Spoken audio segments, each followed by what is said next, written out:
Praise the Lord. Hallelujah. இந்த காலை வேளையில் உங்கள் யாவரையும் இயேசு கிறிஸ்து நாமத்தில் வாழ்த்துகிறேன். மீண்டுமாக ஆசீர்வாதம் மன்னா தேவனுடைய வார்த்தையின் மூலமாய் சந்திப்பதில் மகிழ்ச்சி அடைகிறேன். கர்த்தர் உங்களையும் என்னையும் நேசிக்கிறார். அவர் இம்மற்றும் நம்மை கைவிடாமல் வழிநடத்தி வருகிறார். உங்கள் வாழ்க்கையை இன்றைக்கு ஆசீர்வாதமாய் மாற்றுவதற்கு, விடுதலையாய் ஆண்டவர் உங்களை எல்லா நிலையிலும் உங்களையும் குடும்பத்தையும் பிள்ளைகளையும் மேன்மைப்படுத்துவதற்கு அவர் உண்மையுள்ளவராக இருக்கிறார். உங்கள் வாழ்க்கையை பிரகாசிக்க பண்ணுவார். உங்களுடைய குடும்பம், உங்களுடைய ஆவிக்குரிய வாழ்க்கை சகலத்திலும் தேவன் உங்களை மேன்மைப்படுத்துவார்.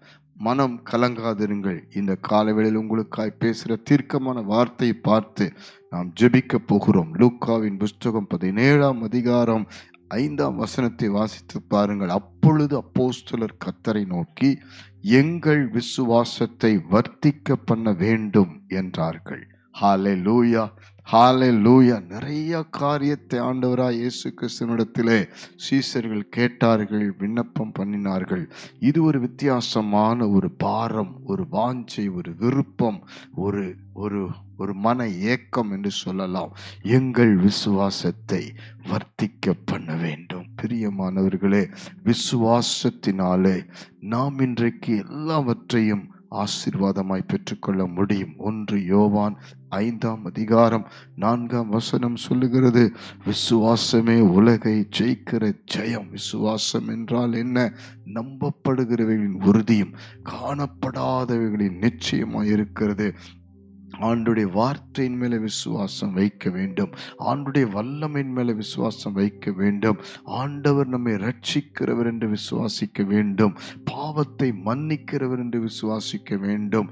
ஒவ்வொரு காலகட்டத்திலும் விசுவாசம் பெருகட்டும் என்று நாம் வாஞ்சிக்க வேண்டும். பாருங்கள், ஆண்டவராக இயேசு கிறிஸ்துவை தேடி வந்த அத்தனை பேரை பார்த்து ஆண்டவர் சொன்னார், விசுவாசிக்கிறாயா, விசுவாசிக்கிறீர்களா என்றெல்லாம் கேட்டார். பாருங்கள், இன்றைக்கும் உங்கள் வாழ்க்கையில ஆண்டவரிடத்தில் கேளுங்கள், விசுவாசத்தை வர்த்திக்க பண்ணும் ஆண்டவரே. எவ்வளவு பிரச்சனை இருக்கட்டும், எவ்வளவு போராட்டம் இருக்கட்டும், இன்னைக்கு யார் உடைய ஒரு ஒரு ஒரு பாரத்தையும் யாராலும் மாற்ற முடியாது. வியாதியை சுகமாக்க முடியாது, கடன் பிரச்சனையை மாற்ற முடியாது. ஆனால் விசுவாசத்தில் ஆண்டவராய் இயேசுவை தேடி வரும் பொழுது, ஆண்டவரை நோக்கி பார்த்து விசுவாசமாய் ஜெபிக்கும் பொழுது, கர்த்தர் விசுவாசத்தில் ஒரு அற்புதம் செய்வார். 38 வருட வியாதியா அந்த மனுஷனிடத்திலே விசுவாசம் இல்லாதிருந்தது. ஆண்டவர் வார்த்தை வந்தது, எழுந்திரு உன் படுக்கை எடுத்துக்கொண்டு நட என்று யோவான் 5ஆம் அதிகாரம் 6-7 வாசிக்கும் பொழுது ஒரு அற்புதம் நடந்தது. 12 வருடம் பெரும்பாடுள்ள பெண்ணுக்கு மார்க் 5:34 கர்த்தர் உன் விசுவாசம் உன்னை ரட்சித்தது, சமாதானத்தோடு போ, உன் வேதனை நீங்கி சுகமாயிரு என்று சொன்னார். பாருங்கள், அவள் அந்த விசுவாசத்தோடு நான் இயேசுவின் பின்னாக சென்று ஆடையை தொட்டால் சுகமாவேன் என்று விசுவாசித்தாள். பிரியமானவர்களே, விசுவாசத்தினாலே நீதிமான் பிழைப்பான், பாவங்கள் மன்னிக்கப்படுகிறது. கர்த்தர் நம்மோடு கூட இருக்கிறார் என்ற விசுவாசம், நம்மை கைவிட மாட்டார், நம்மோடு கூட நம்முடைய பிள்ளைகளை, சந்ததிகளை அவர் ஆசீர்வதிப்பார். அவர் நம்முடைய தேவன் என்பதை விசுவாசிக்க வேண்டும். பிசாசு இன்னைக்கு பல விதத்திலே பிரச்சனைகளையும் போராட்டங்களையும் யுத்தங்களையும் கொண்டு வந்தாலும் நம்மை விடுவிக்கிற, தப்புவிக்கிற தேவன் ஒருவர் இருக்கிறார் என்று விசுவாசிக்க வேண்டும். உங்கள் விசுவாசத்தை இன்றைக்கு அதிகப்படுத்திக் கொள்ளுங்கள். வேதம் சொல்லுகிறது, விசுவாசம் கேள்வினால் வரும், கேள்வி வேத வார்த்தையினால் வரும். ஆகவே வேத வார்த்தைக்கு செவி கொடுங்கள், வேத வார்த்தையை வாசியுங்கள், விசுவாசமாகவே பேசுங்கள். உலகம் முழுவதும் அவிசுவாசம் நிறைந்திருக்கிறது. கண்ணால பார்த்தாதான் நம்புவென்றது இன்றைக்கு உலகம். ஆனால் காணாததை விசுவாசிக்கிறது தேவனுடைய விசுவாசம். தேவன் இன்றைக்கு உங்கள் வாழ்க்கையை மாற்ற விரும்புகிறார்.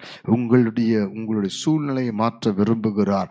5 அப்பம் 2 மீனை விசுவாசத்தோடு ஆண்டவர் கையில கொடுத்த பொழுது, அது திரும்பி வந்த பொழுது 5000 பேருக்கு அவர் ஆசீர்வாதமாய் மாற்றினார். ஜெபிக்கலாமா?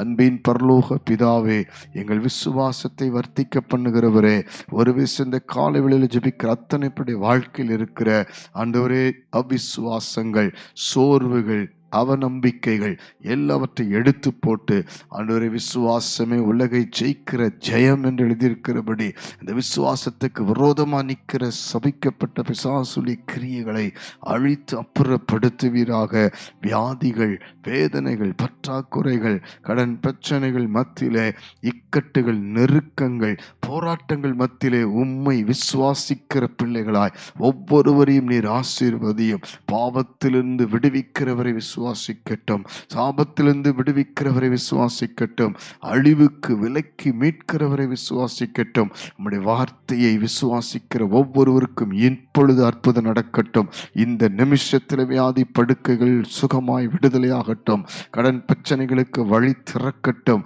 ஏற்ற துணைக்காக ஜெபித்துக் கொண்டிருக்கிற பிள்ளைகளுக்கு ஒரு அற்புதம் நடக்கட்டும் பா. எங்கும் எதுவும் செய்ய முடியாத நிலையிலே ஆண்டவரே, இனி வேறு வழியே இல்லை என்று எல்லாவற்றிலும் ஆண்டவரே, நம்பிக்கை அற்றுப்போன, விசுவாசமற்று போனவர்களை உயிர்ப்பிக்கும்படி ஜெபிக்கிறோம்ப்பா. பிள்ளை பாக்கியம் இல்லாதவர்களுக்கு ஒரு விசுவாசத்தை கட்டளையிட்டு ஆபிரகாமுக்கு சாராளுக்கு ஒரு அற்புதம் செய்தது போல செய்வீராக. வியாதி படுக்கை மாற்றுவீராக, தடைகளை உடைப்பீராக. நீர் அப்படி செய்கிறீர் என்று இப்பொழுது விசுவாசிக்கிற அத்தனை பேரை ஆசீர்வதியும். அவருடைய வேலை ஸ்தலங்களில் அற்புதம் நடக்கட்டும். கர்த்தர் குடும்பத்தை விசுவாசத்திலே கட்டி எழுப்புவீராக. இயேசுவின் மூலம் ஜெபிக்கிறோம் நல்ல பிதாவே. ஆமென், ஆமென். God bless you. விசுவாசத்தை ஒவ்வொரு நாளும் கர்த்தரிடத்திலே கேளுங்கள்.